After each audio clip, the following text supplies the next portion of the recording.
Hello everyone, and welcome to Weekend Workshops, presented by the Wichita Falls Museum of Art at MSU Texas. In the tradition of makerspaces, we are here to learn the basics of a new medium and then make it your own.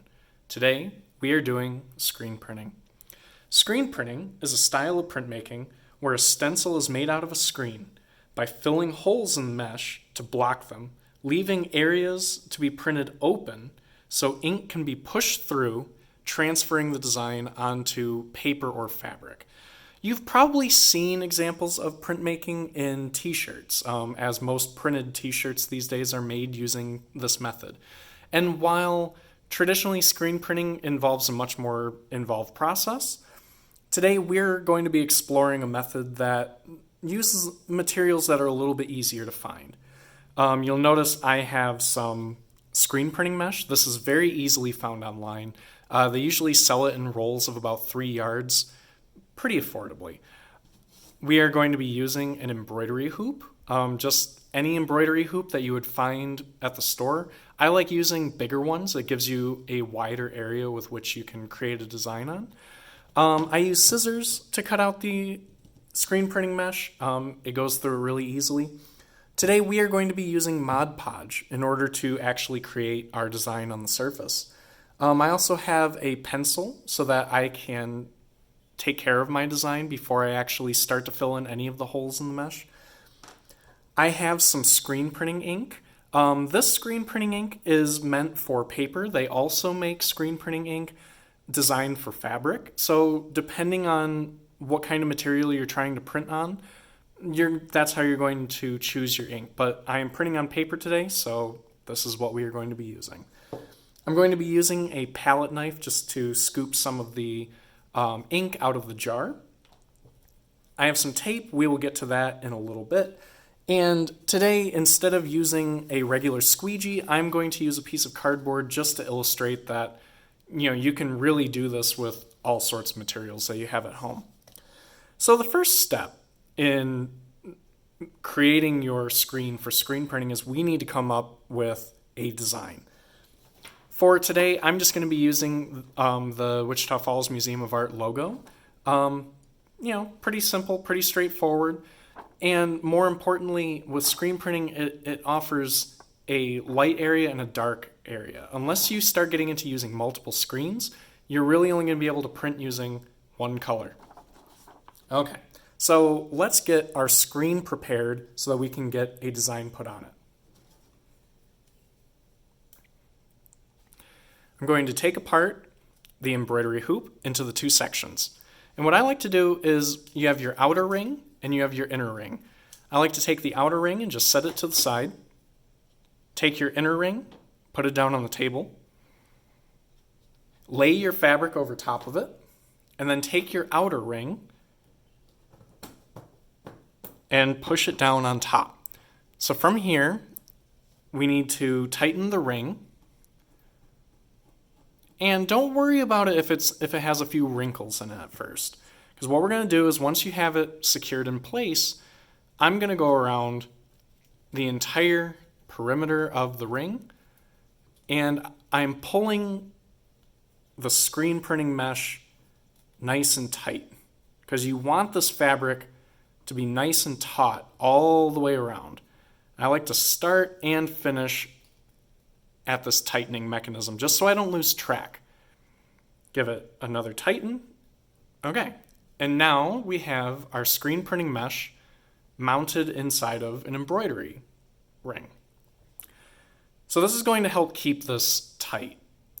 So now we need to come up with our design. Like I said, I'm going to be using the WFMA logo. So I'm going to put that down. When you have this fabric in this ring, there's going to be one side of the ring where you have open space, and then one side of the ring, it's going to be flat across. In order to make this drawing, or tracing even, we're going to lay it so that the fabric lays right against our design. And I am just going to use a regular pencil to trace over our design and transfer it onto the screen. I'm only going to do one little section of this for the sake of the demonstration. I have another screen prepared with later steps. But we will begin to sketch in our design. It's helpful to think of screen printing in reverse. So on this particular design, I think I only want my ink, when I'm transferring this onto paper, I only want that ink to actually cover the area occupied by the letters and by a border. Okay? So what this means is once we have all of this sketched in, I need to consider where I'm going to fill areas of my screen with Mod Podge and which areas I am going to leave open. Okay, and every once in a while you can lift it up and you can check. You can see that that design transfers really easily. Okay, so imagine I have all of these letters transferred over. I might actually just do it real quick, just because it goes very quickly.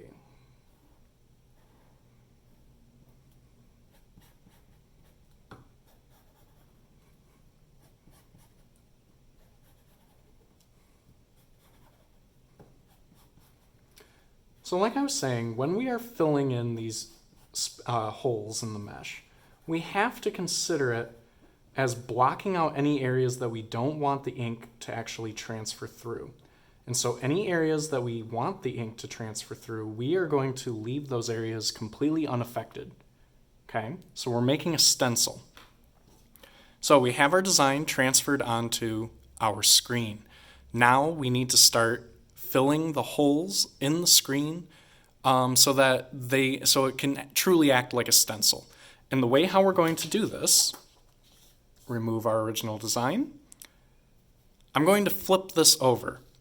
And the reason for that is because we are going to be using Mod Podge and we are going to paint directly onto the surface of the screen. If this was flipped over so that that screen was flat against the table, you run the risk of gluing it right down to your table, and we don't want that. So flip your screen over so there's about a 1/4 inch in between the table and your screen, and then we are going to take our Mod Podge and we are going to paint a light coat of Mod Podge wherever we don't want ink to actually pass through.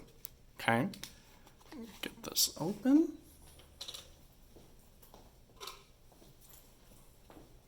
Okay. As a note on brushes, any brush will really work, but try to use a brush that you don't really care about, because if this Mod Podge starts to dry in these bristles, it's just going to turn into a solid brush. It won't be very usable for other things. Now, when you're coating your Mod Podge on here, you really don't need a very thick layer. Start light, you can always add more, but if you put too much on, it's really hard to wash off.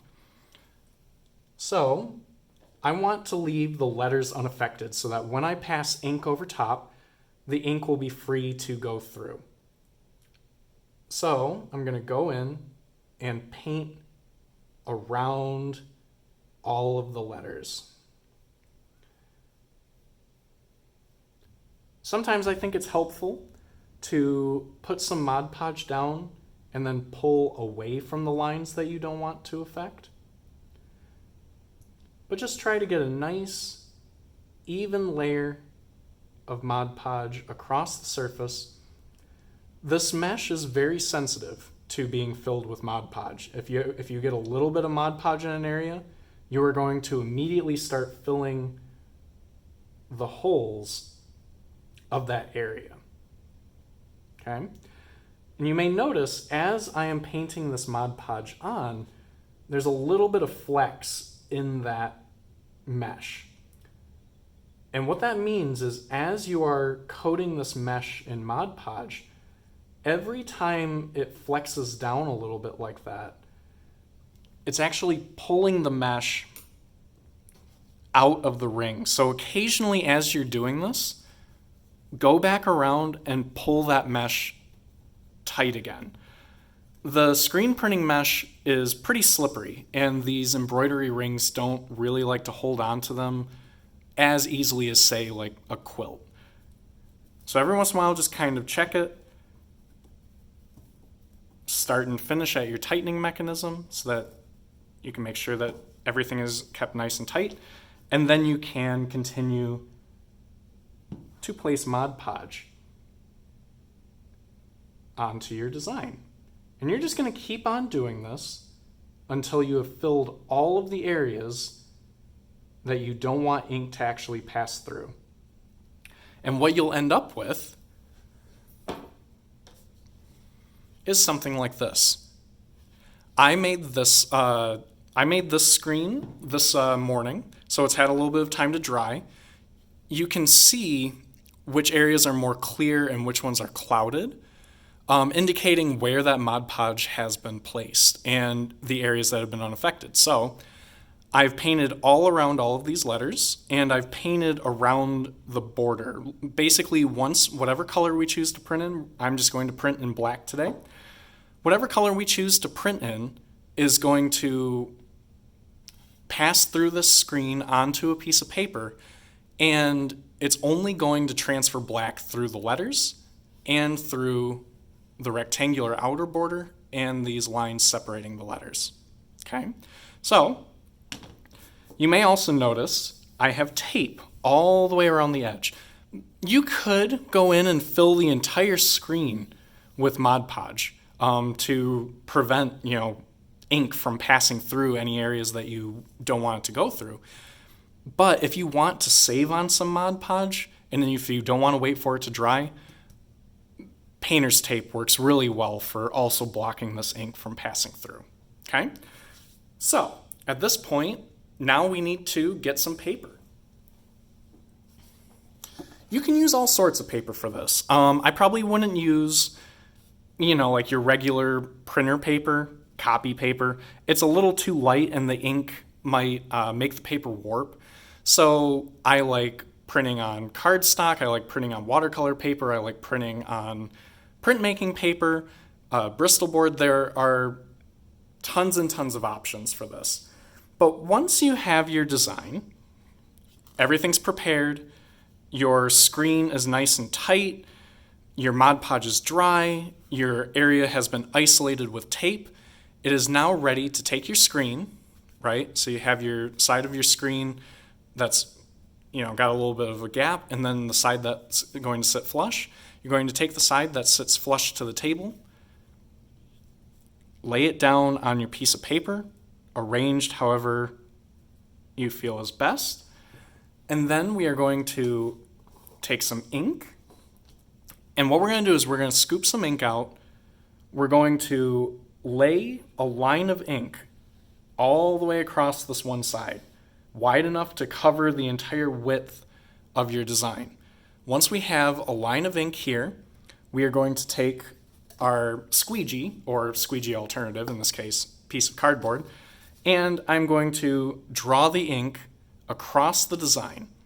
And that's going to make the ink pass through the open holes in the mesh onto the paper, creating our work of art. Okay? So, get some ink.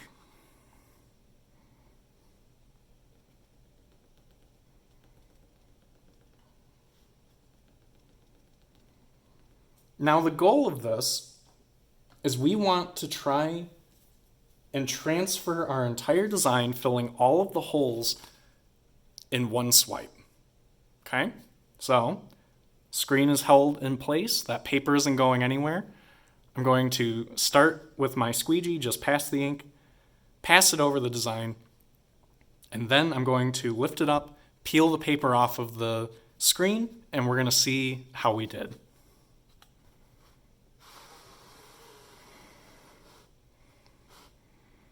Okay,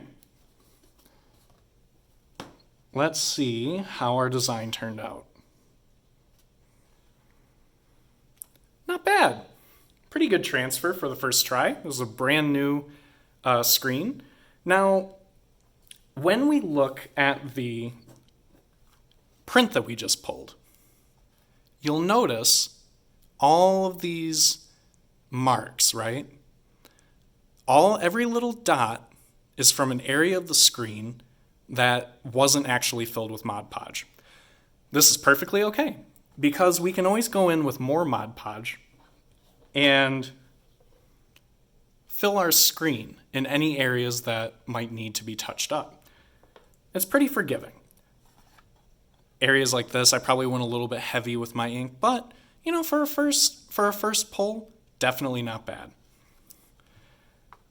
Like I said, they sell screen printing ink for both paper and fabric, so if you are printing on shirts, especially when you are getting your design worked out, maybe try it on some paper first, just so you're not going through a ton of t-shirts until you get it perfectly right. But once you have a screen that works really well, you can reuse this screen over and over and over again. This concludes today's lesson. Thank you so much for watching this video. We hope that you enjoyed it, and we will see you next time.